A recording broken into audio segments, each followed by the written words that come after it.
Influenza in the Western Pacific. What 5 years of surveillance teach us? Hello. Today I want to take you on a journey into a topic that may sound familiar, but still shapes our lives in ways we often overlook. Influenza.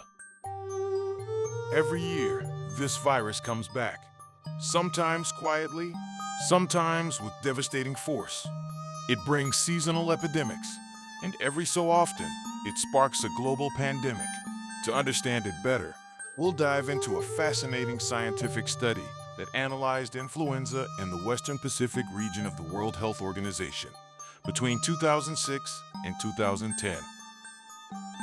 Now, what exactly is influenza? At first glance, it's just fever, cough, maybe a sore throat. But the danger lies deeper.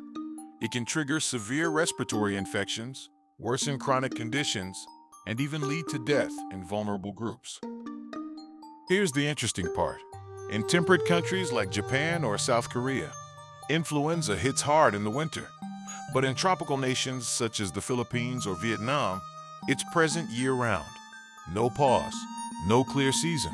This study confirmed that climate, geography, and even human movement patterns play a big role in how the virus spreads.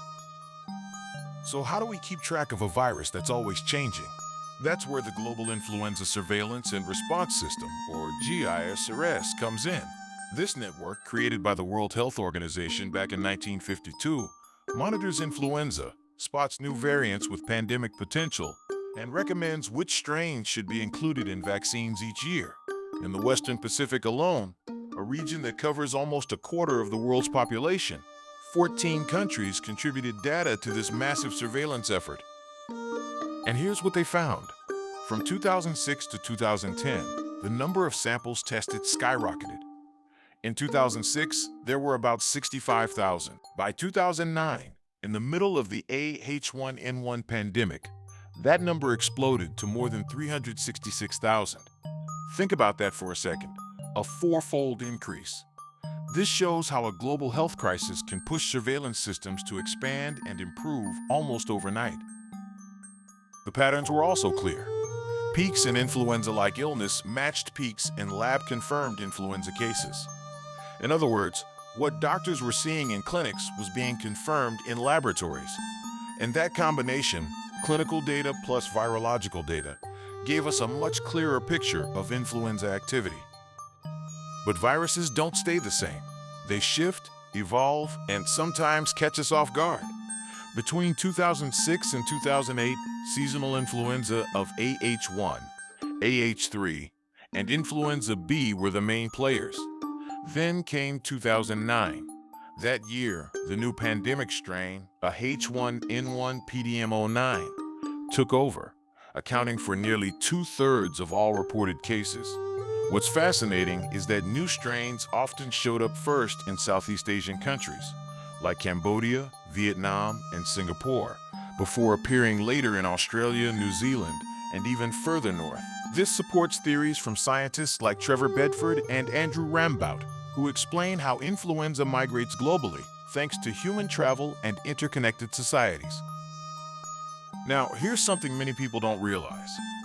More than 76% of the influenza strains recommended for vaccines between 1988 and 2010 came from this region. That means what happens in the Western Pacific doesn't stay in the Western Pacific. It directly shapes global vaccine production and protects millions worldwide. Of course, the study wasn't perfect. Each country used slightly different definitions of what counts as influenza-like illness. Some countries had stronger labs than others. That made comparisons tricky. But even with those challenges, one key lesson stood out. When countries share data quickly, it works like an early warning system. It gives others the chance to prepare before a new strain arrives at their borders. So, what's the takeaway? We need stronger cooperation across regions.